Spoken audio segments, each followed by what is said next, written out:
Saddle up, lads. Today we're looking at Monster Hunter Rise, the newly released Monster Hunter title for the Nintendo Switch. Thanks to Capcom for getting us codes to try out the game. With you here is Wan Amirul, local Monster Hunter fanboy, to walk you through the latest in the long line of hat-making simulators.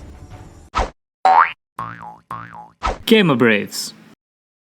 So, Monster Hunter Rise builds on a lot of what made Monster Hunter World great.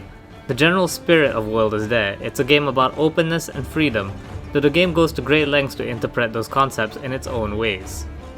Before we get into magic, hype bugs and tower defense though, we need to talk about something super important. I'll admit, when Capcom first announced that Monster Hunter Rise would come to the Nintendo Switch, I kinda had horror flashbacks to Generations release on the 3DS, where it introduced a whole audience to the definition of chugging a console. Suffice to say, I wasn't optimistic of Rise's chances. So now, I have to admit to you, dear listeners, that I was wrong. This game runs like a dream on the Switch, even letting you have up to 8 characters on screen doing their moves, not counting the poor monster that's about to be made into a pair of boots. There's barely any loading, even in town.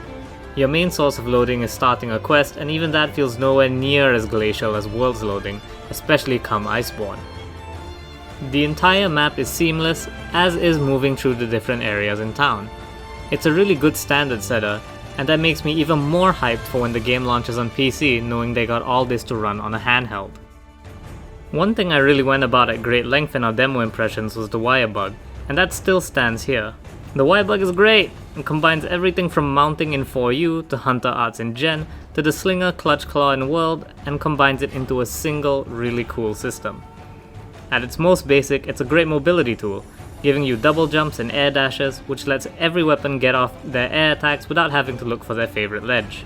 If anything, it's almost too good, because in the earlier parts of the game, some of these monsters are just not prepared for an enemy whose feet just don't touch the ground. You can even pick up wild wirebugs to get an extra charge, only further increasing the levels of mad you can do with this feature. Aside from that, you can use the charges of wirebug to get out of trouble with the cool new wirefall. In the later quests, enemies are totally prepared for this though, so it adds a whole new element where you need to figure out when it's safe to firefall and when you might just wanna, chill. As someone who plays a lot of fighting games, I didn't expect to find burst baiting in Monster Hunter of all things, but what do you know? There it is. There's also Silkbind attacks, great super moves that are specific to each weapon. These all plug up skill gaps the weapons would otherwise have, like with my darling Switch Axe getting a move that essentially grants it armor to absorb hits before doing its big attack. Finally, it all works towards the new mounting system, which lets you ride wyverns and turn what was once a bird wyvern into a glorified greatsword. I really like how it's forced me to change the way I play the game. Now when a non-target monster decides my business is his business, the solution isn't Dungpod. The solution is to mount that nosy sucker and teach the target monster what's what. Plus, monsters can now be affected by elemental blights, something most of them are also equally good at dishing out. It's more than just poisoning though. Stuff like Thunder Blight lets you KO monsters way easier, while Water Blight softens their hides to make wailing on them that much easier. These kinds of shakeups are great, and really help keep the formula from getting stale, especially when this is the 4th Monster Hunter game in 7 years. There's a lot more depth to the combat, and it feels more about assessing what you have and can use around you, rather than making a flowchart of what to do against a monster. The wirebug has also made its way into the map design, which feels much larger than its counterpart in World. While it's certainly less busy, it's also way more open thanks to the mobility from our wirebug buddies. You can scale almost any surface, and with enough wirebugs and patience, you might even find some great shortcuts for your trouble. It's made even better by the fact that it's designed such that you can get away with using either of the two buddies, the Palico or Palamute. With the Palamute, you can sprint across the map, climbing vine walls without taking a hit to your own stamina. You can even jump off of them mid-air to get a free jump, Yoshi style. Sorry buddy. You won't have that kind of speed with the Palico though, so instead you can use the Great Wirebugs, which are fixed shortcuts you can find around the map. These are less about cool acrobatic maneuvers and more about efficiency. Instead, the Palico is way more towards support, having all the classic support roles like healing, bombing, and gathering.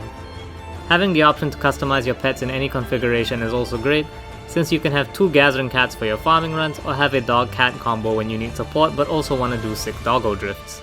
Can you believe we've gone this far and haven't even talked about the actual hunting? Your hunter controls better than ever, with many moves letting you shift direction mid-attack to feel way less clunky than before. They've also added the switch skills, which let you customize the moveset of your individual weapons, giving you way more variation to play with. I really like this since most weapons' traditional movesets aren't built so well for Ryzer's more kinetic gameplay. Switch Axe, for example, has the option to no longer sit still for its discharge, instead getting a sweet swing attack. This applies to your Silk Binds too, so even if you don't like your base Silk Binds, you can swap it out for an alternate one that suits a better playstyle. One more thing they've added is the new Rampage Quests. This is basically a tower defense but with a great Monster Hunter twist. You want to stop hordes of monsters from busting your gate, so you have to run around the stage fixing turrets that can be manually or automatically controlled. This is really where the Switch runs like a dream, because having so many monsters on screen, along with the hunters and their pets, and still not turn into Monster Hunter for Microsoft PowerPoint. I usually hate gimmick quests, but Rampage is a ton of fun. You're not completely confined to the turrets either, since you can sound the critical bell before jumping into the fray yourself and showing that smug Tetranodon the what for. One thing though is outside of the village quests, Rampages are definitely something you'll need friends for. A lot of things are happening at once, and even having just one more person manning a turret can make a huge difference. Speaking of village quests, one way the game's kind of gone backwards is the quest system. Unlike World system where every quest can be done in multiplayer, we're back in the classic village hub split with village quests being strictly solo. Still, it's not a total rollback though. There's a new feature called Special Assignments, where if you've progressed enough in the game's single player content but neglected your hub quests, you can do these quests to raise your hub rank up, saving you a lot of time. I do have one gripe about the hubs though, is that we've also dropped World's 16-man hubs. Now you're back to 4 maximum, meaning if you want to mess around with more than 4 people, get ready to jump between lobbies like that sitcom trope about the guy going on 2 dates at the same time. One feature I'm really glad they kept from World though is the armor system, which ditches old Monster Hunter's eldritch math in favor of a more straightforward system. Guess what? If you put point into attack up, you get attack up. Short and simple. That being said, it does feel like Fashion Hunter has to be put on the bench for now, because there's no proper layered armors in the game yet, and no real set bonuses like World had, so you're basically just grabbing every piece of armor with a skill you want and slapping it together. Monster Hunter Rise gets a solid 9 out of 10. It encapsulates everything I love about the Monster Hunter series, building up on old features to make what is easily the most accessible Monster Hunter today. There are gripes to be had for sure, but they all feel like nitpicks when you get into a hunt and see just how much everything works. The game's available for Nintendo Switch, with more content coming via free DLC. This has been Wan Amirul from Gamer Braves. Happy hunting!